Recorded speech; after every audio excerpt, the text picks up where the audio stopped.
Pendant le dépassement, je laisse un intervalle latéral de sécurité d'1 mètre minimum. Oui, réponse A. Non, réponse B. Avant de me rabattre, j'actionnerai le clignotant droit. Oui, réponse C. Non, réponse D.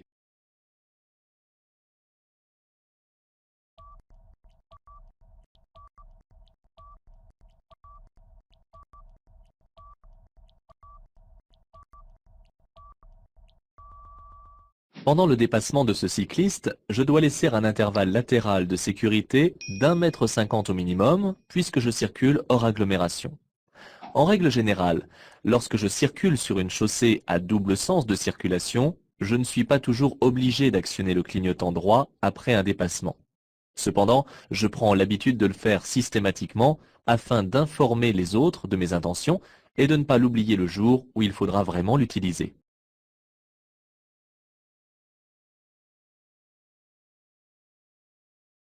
L'interdiction de dépasser me concerne, quelle que soit la vitesse à laquelle je circule. Oui, réponse A. Non, réponse B.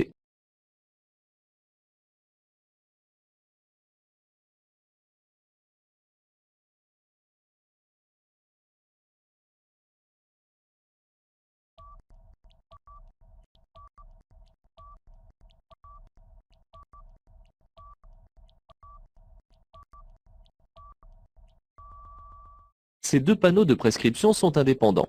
Ils doivent donc être lus séparément. Le premier interdit le dépassement et le second limite la vitesse à 45 km/h pour toutes les catégories de véhicules. Sauf indication contraire, ces deux interdictions seront valables jusqu'à la prochaine intersection.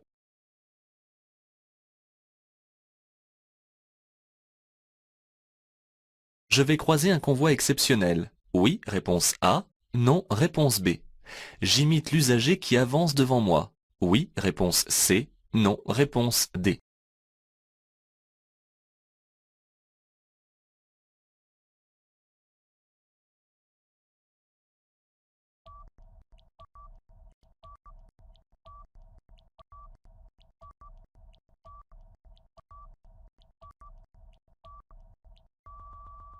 Les véhicules pilotes, habituellement en jaune et dotés de gyrophares jaunes, attirent mon attention sur le croisement imminent avec un convoi exceptionnel. Par courtoisie, c'est à moi de lui faciliter le passage, car il est plus facile pour moi de manœuvrer. Ici, le véhicule pilote m'invite à ralentir et à mordre sur l'accotement car le convoi semble très large.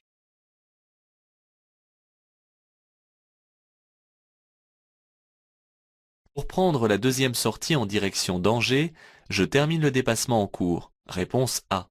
Je ralentis pour revenir derrière le camion. Réponse B.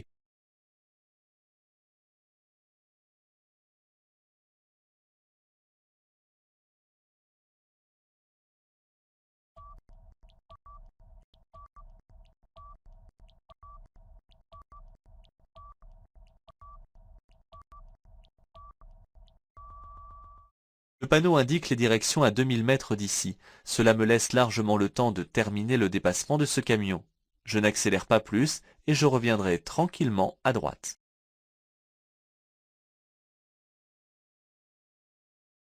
J'ai le temps de dépasser ce camion. Oui, réponse A. Non, réponse B.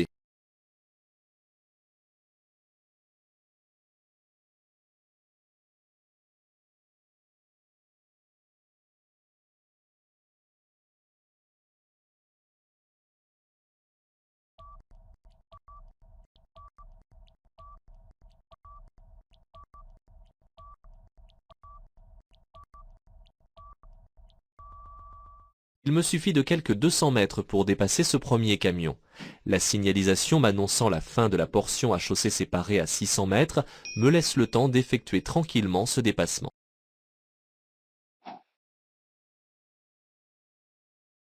Je cède le passage aux piétons. Oui, réponse A. Non, réponse B.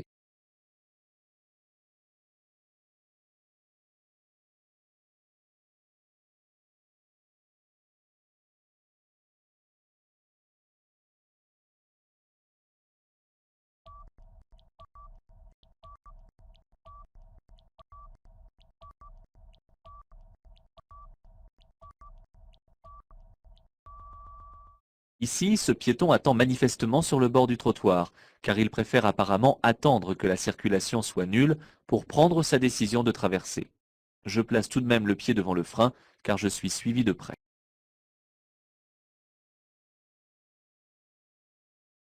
Les deux voies permettent de continuer tout droit. Je reste dans ma voie, réponse A. Je me place dans la voie de droite, réponse B.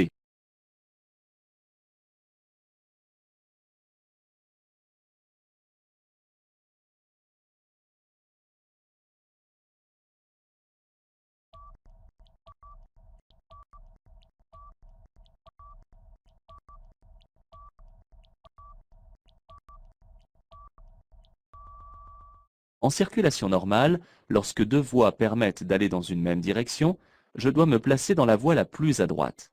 Cependant, lorsque la circulation s'effectue en fils ininterrompus, comme c'est le cas ici, je suis alors obligé de rester dans ma voie, à moins d'avoir à changer de direction.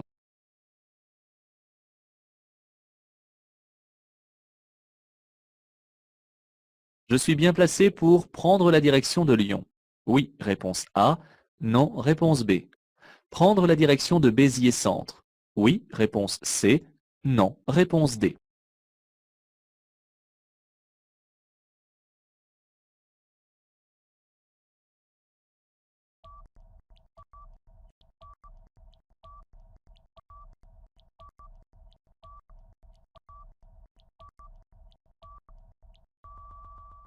En règle générale, un conducteur doit toujours circuler dans la voie la plus à droite, ce qui est le cas ici. Une voie de stockage ou de décélération s'utilise toujours dès le début. Ici, je suis donc bien placé pour prendre la sortie ou pour continuer en direction de Lyon. Pour sortir, je suis obligé de ralentir avant d'entrer sur la voie pour être à 90 km/h, ainsi que l'oblige le panneau.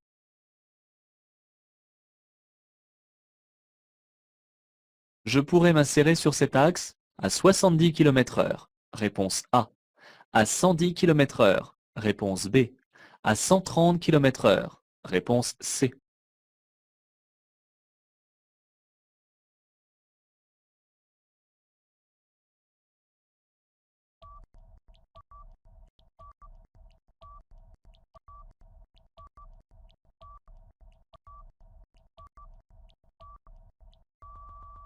Bien que je sois averti auparavant sur la catégorie de route que je vais aborder, le panneau sur l'axe principal m'informe que celle-ci est limitée à 70 km/h.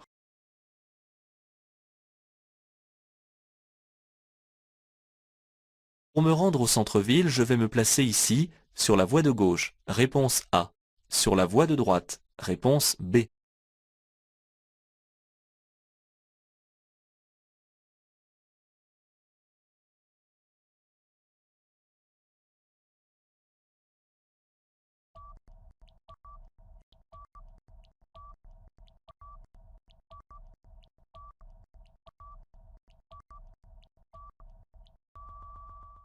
Dans un carrefour giratoire, si je souhaite tourner à gauche ou effectuer un demi-tour, je vais plutôt me placer dans la voie de gauche pour assurer la fluidité.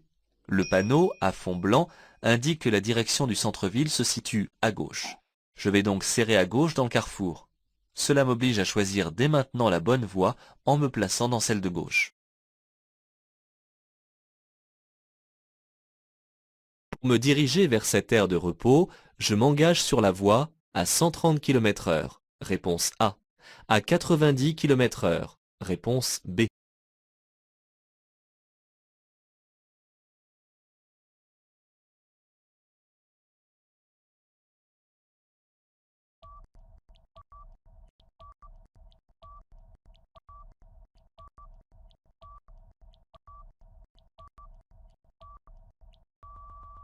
Si l'on prend ici la peine de placer un panneau de limitation de vitesse à 90 km/h, c'est afin d'entrer sur la voie à une vitesse réduite par rapport à celle de l'autoroute. En effet, la voie de décélération n'est pas toujours suffisamment longue pour y entrer à 130 km/h. Contrairement aux voies sans limitation à l'entrée, je ralentis donc avant de l'aborder. Je devrais céder le passage aux véhicules de chantier. Oui, réponse A. Non, réponse B. Aux usagers venant de gauche. Oui, réponse C. Non, réponse D.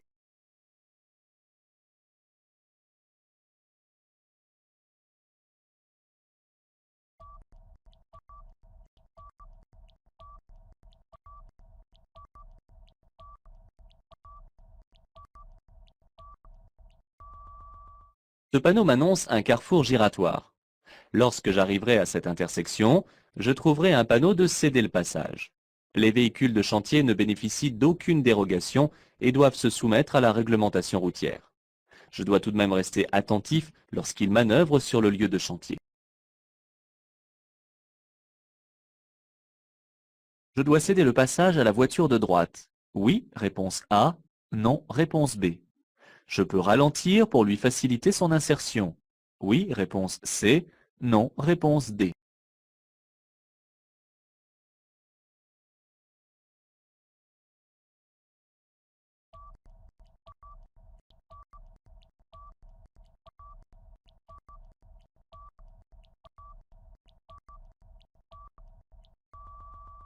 La voie de droite est une voie d'insertion, et le conducteur de la voiture de droite, du fait qu'il y a un panneau de céder le passage, doit ralentir, voire s'arrêter, afin de ne pas gêner les usagers circulant sur l'axe principal. Par courtoisie et du fait que la camionnette freine, je peux ralentir pour faciliter son insertion.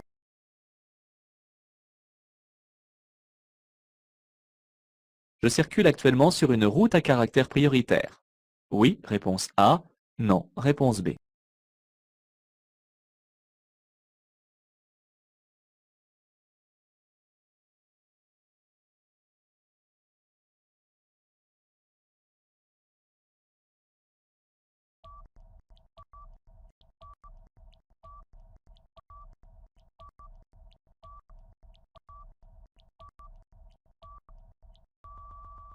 Ce panneau signale la fin d'une route à caractère prioritaire à 600 mètres. Pour le moment, je circule donc sur une route qui est encore prioritaire durant 600 mètres. Je rencontrerai ensuite une signalisation appropriée à la prochaine intersection et je m'attends à devoir m'arrêter et à céder le passage.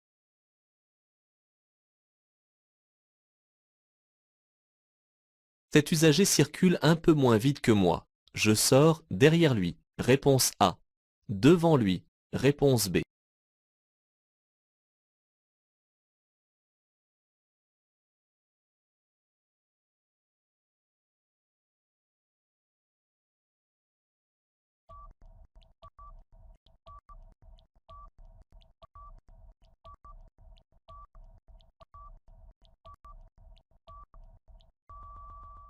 Si je me suis lancé un peu trop vite, je vais devoir ralentir un peu car je me situe en fin de voie d'insertion. En sortant devant cet usager, je n'aurai pas la distance suffisante de sécurité. Or, je dois laisser au moins 2 secondes, soit au moins 50 mètres. Je reste sage et j'ajuste ma vitesse pour sortir derrière lui.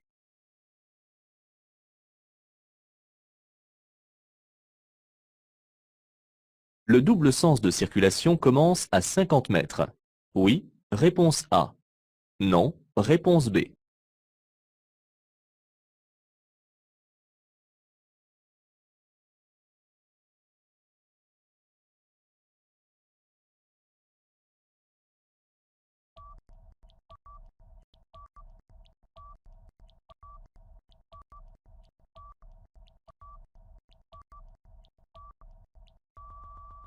En règle générale, les panneaux triangulaires sont placés à 50 mètres du danger qu'ils annoncent quand ils sont implantés en agglomération et à 150 mètres hors agglomération.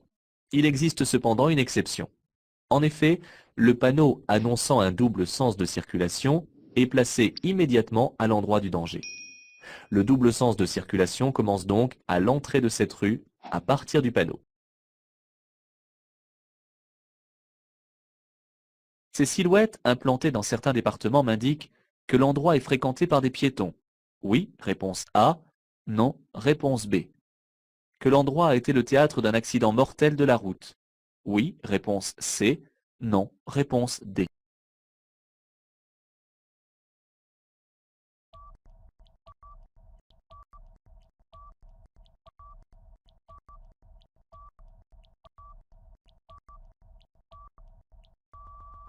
Dans certains départements, ces silhouettes sont implantées à titre préventif et informatif. En effet, cette signalisation m'indique qu'à cet endroit précis, un accident mortel a eu lieu récemment. Cet endroit n'est pourtant pas particulièrement plus dangereux qu'un autre, et c'est ce que signifie leur présence.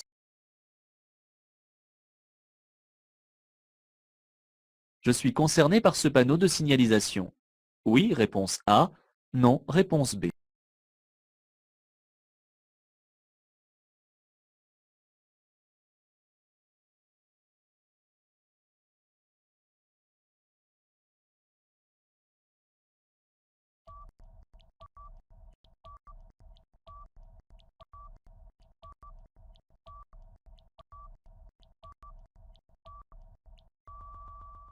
Le panneau qui est implanté ici représente un poids lourd en descente suivi d'une voiture. Ce panneau s'adresse en priorité aux conducteurs des véhicules légers qui risquent d'arriver trop vite sur les poids lourds qui sont obligés de rouler très lentement dans les descentes tout en utilisant leur ralentisseur. Je dois donc rester particulièrement vigilant sur la différence de vitesse entre ces véhicules et le mien.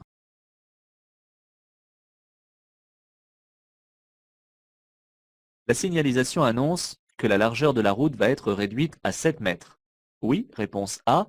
Non, réponse B. Que la circulation est interdite au transport de marchandises. Oui, réponse C. Non, réponse D.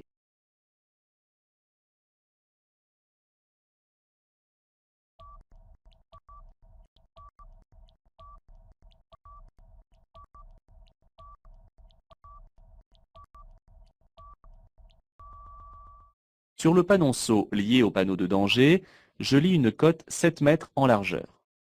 La route devient très étroite et les croisements vont être plus délicats, surtout avec les bus auxquels je devrais faciliter le passage.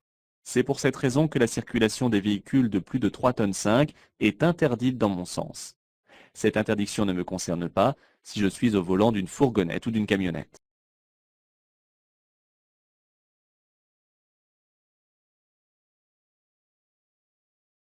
Je dois utiliser cette voie si je conduis un attelage avec caravane. Réponse A.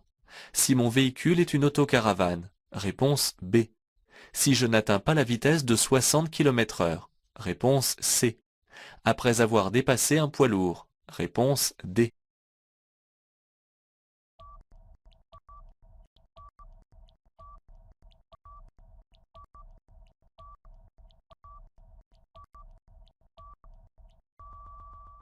On cherche à vous perdre ou seulement à vérifier que vous avez bien compris la règle. L'utilisation de cette voie réservée ne dépend pas de la catégorie de véhicule mais uniquement de la vitesse. Elle est réservée aux véhicules lents, quels qu'ils soient, à partir de l'instant où ils n'atteignent pas la vitesse de 60 km/h.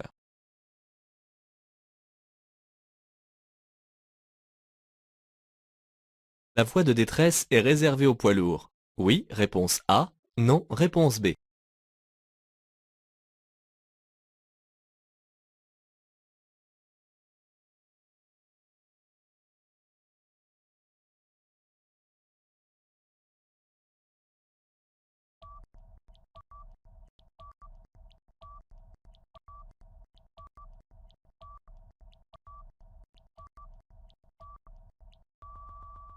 Il n'y a pas que les poids lourds qui peuvent être sujets à une panne de frein. Cela arrive rarement aux véhicules légers sur ce type de route, mais une camionnette chargée dont le conducteur aura trop sollicité les freins risque aussi le fading, qui résulte d'une surchauffe engendrant une absence totale de frein.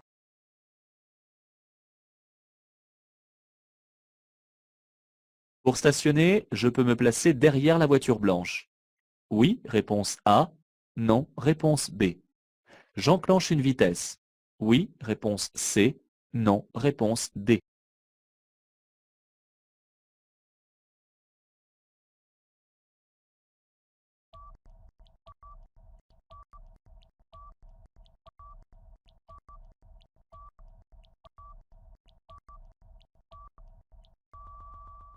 Je ne risque pas de gêner la circulation sur l'accotement qui semble stable et quelque peu aménagé pour s'y arrêter. Je choisis donc cet endroit pour me garer. Dans une forte déclivité, il est prudent d'enclencher une vitesse pour le cas où le frein de parking serait mal serré ou s'il venait à céder.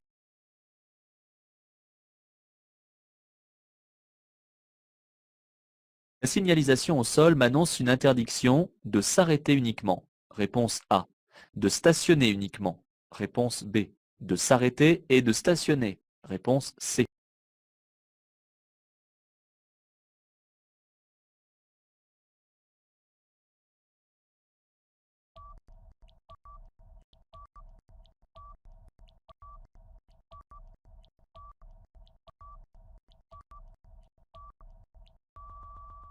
Le marquage jaune continu signifie que l'arrêt et le stationnement sont strictement interdits. Ce marquage jaune suffit à lui-même, c'est-à-dire qu'il n'y a pas besoin de panneaux complémentaires.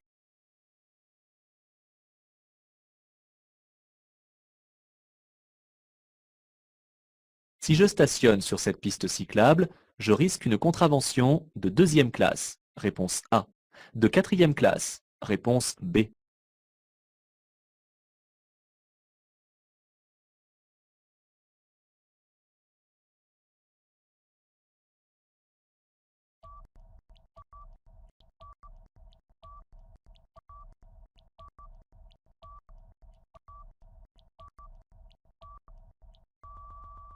L'arrêt et le stationnement sur une voie ou un emplacement réservé à une autre catégorie de véhicules sont punis par une contravention de quatrième classe. C'est beaucoup plus cher payé que pour un stationnement gênant qui est taxé d'une amende de deuxième classe seulement.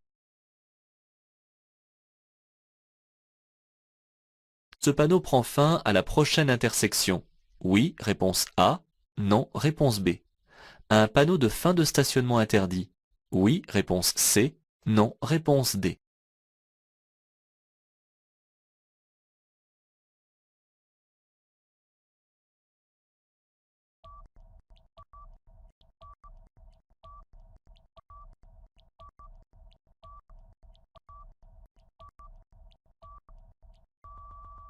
C'est une règle générale. Un panneau de prescription prend fin à l'intersection qui suit.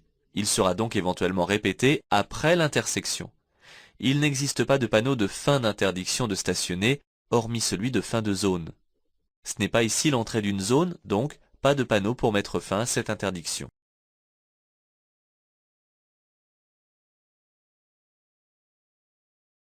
Dans la voie de droite, je peux circuler. Oui, réponse A. Non, réponse B. M'arrêter. Oui, réponse C. Non, réponse D.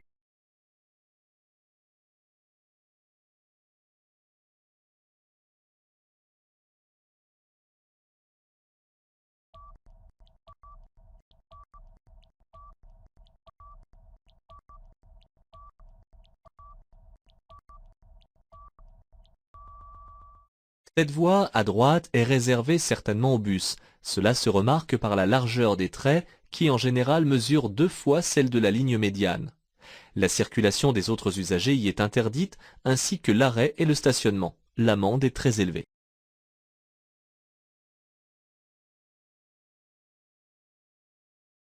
La profondeur des rainures d'un pneu ne doit pas être inférieure à 1,6 mm, réponse A, à 5 mm, réponse B.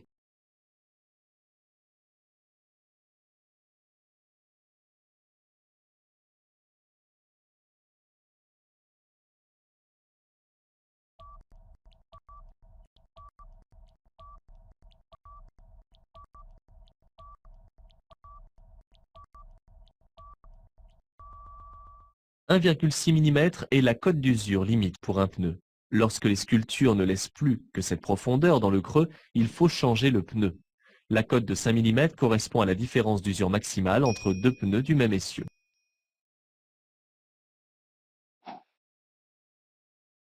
En circulation, je risque une perte de 2 points sur mon permis de conduire si le volume de mon autoradio est trop élevé. Oui, réponse A. Non, réponse B. Si je téléphone avec un kit main libre. Oui, réponse C. Non, réponse D.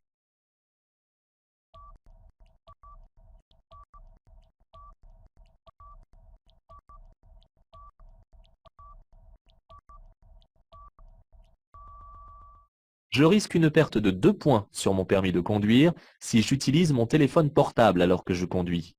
Si j'utilise un kit main libre, je risque tout de même une amende. En effet, je ne peux pas me tenir prêt à utiliser toutes les commandes du véhicule. Attention, en cas d'accident corporel ou mortel, ma responsabilité sera engagée si j'utilisais un kit main libre. Des recherches seront effectuées auprès de mon opérateur téléphonique. Je peux aussi éventuellement être sanctionné quand je circule avec la radio à plein volume pour tapage diurne ou nocturne.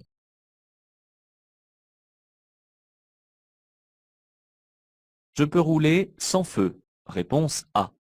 Avec les feux de position seuls. Réponse B. Avec les feux de croisement.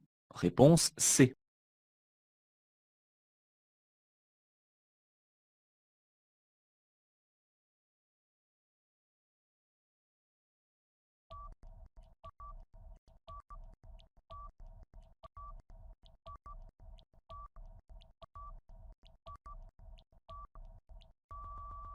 La visibilité est réduite, aussi il est interdit de circuler sans feu. Du fait que je circule hors agglomération, j'actionne directement les feux de croisement qui me permettront d'être mieux vu des autres usagers. Les feux de position seuls ne peuvent être allumés que la nuit, en agglomération bien éclairée.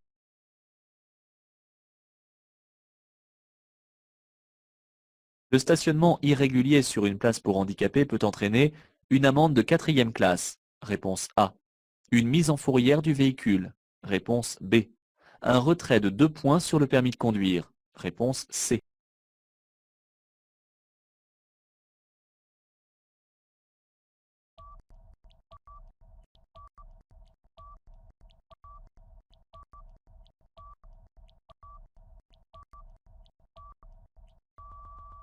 Si tu prends ma place, prends aussi mon handicap.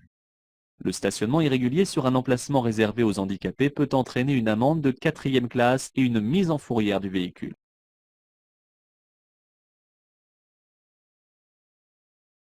Je peux surgonfler un peu les pneus sur un long trajet. Oui, réponse A. Non, réponse B.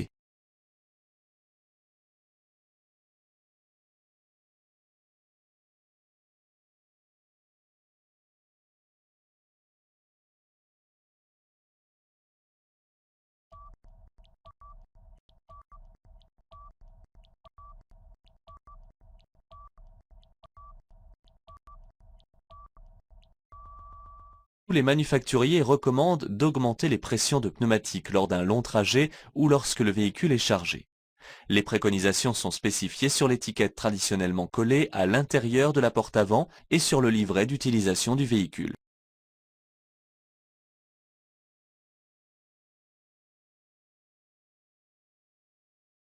En période hivernale, les feux de croisement sont obligatoires de jour. Oui, réponse A. Non, réponse B.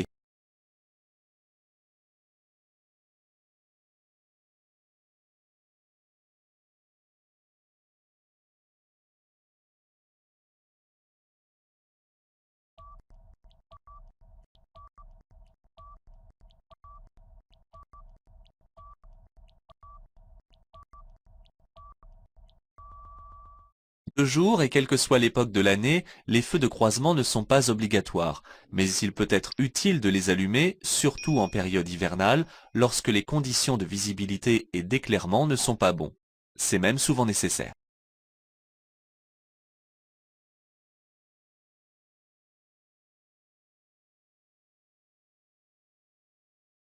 Les effets de l'alcool ne sont perceptibles qu'à partir du deuxième verre. Oui, réponse A. Non, réponse B.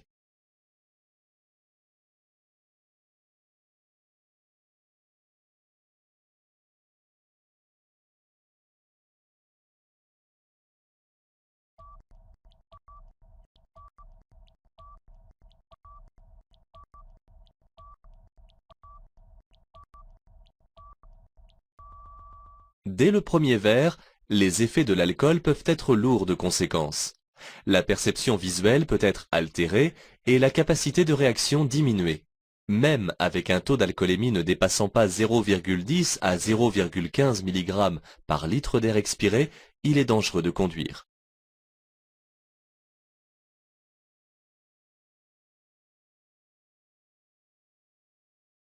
Le covoiturage est un système permettant de partager un même véhicule entre plusieurs personnes pour une même journée. Réponse A. De transporter plusieurs passagers dans un seul et même véhicule. Réponse B.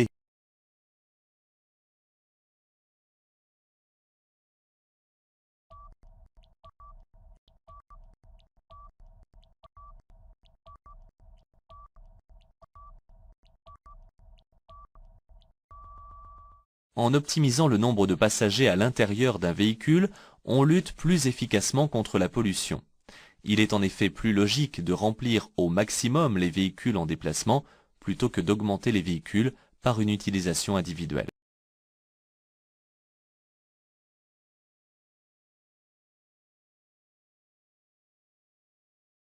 Si je circule ici 50 km/h au-dessus de la limitation de vitesse, je risque 1 point en moins. Réponse A.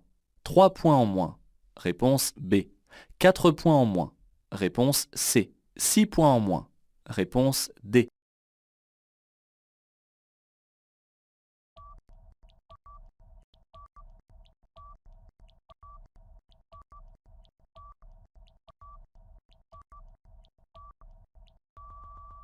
Si je dépasse de 50 km/h la limitation de vitesse, je suis en grand excès de vitesse et je risque gros. 6 points me sont retirés. Le permis peut être suspendu durant 3 ans, sans aucune possibilité d'aménagement pour le travail, ni de pouvoir conduire un cyclomoteur ou une voiturette. Un stage de sécurité routière est alors obligatoire et le véhicule peut être confisqué.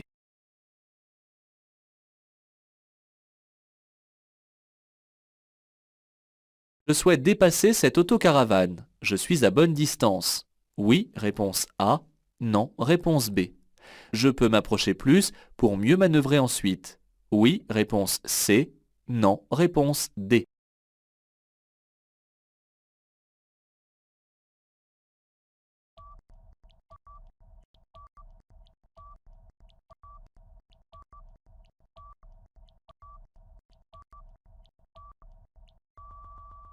Pour suivre un usager, je dois laisser 2 secondes d'intervalle de sécurité.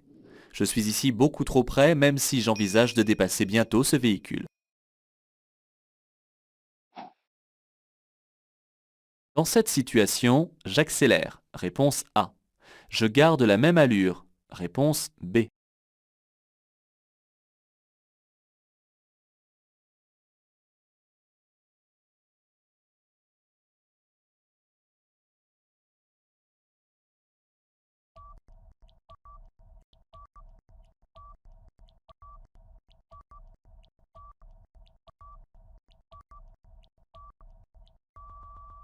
Il ne faut jamais accélérer avant d'aborder un feu qui est vert. C'est bien souvent le moyen le plus sûr pour passer au jaune et risquer 4 points. Je conserve donc ma vitesse, pied devant le frein jusqu'au feu, puis je reprends normalement. Je surveille cependant le comportement de l'usager au loin qui s'insère.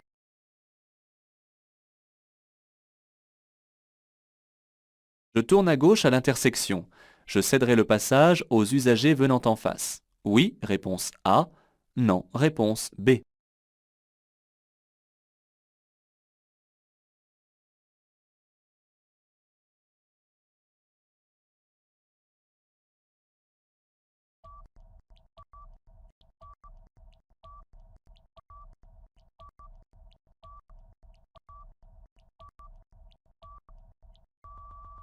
Pour tourner à gauche, je coupe la trajectoire aux véhicules arrivant en face, je dois donc leur céder le passage.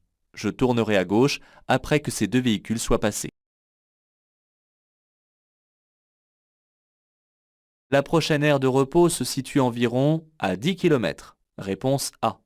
À 30 km. Réponse B. À 100 km. Réponse C.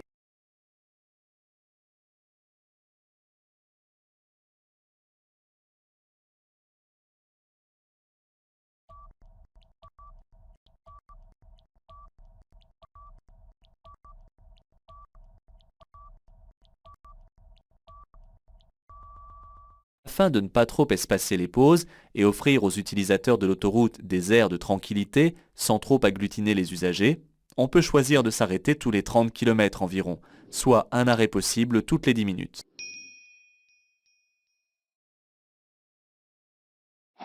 Dans ce tunnel hors agglomération, je peux circuler avec les seuls feux de position. Réponse A. Avec les feux de croisement.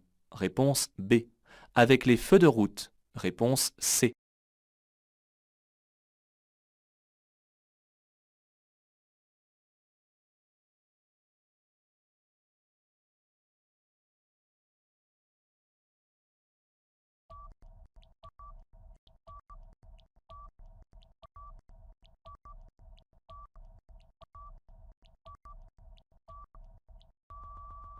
Dans ce tunnel hors agglomération, je dois circuler exclusivement avec les feux de croisement. L'utilisation des feux de position seuls n'est pas suffisante car ils ne permettent pas d'être vus correctement. Je ne peux pas non plus allumer les feux de route car leur utilisation est strictement interdite lorsque je circule dans un endroit éclairé et lorsque je suis un usager.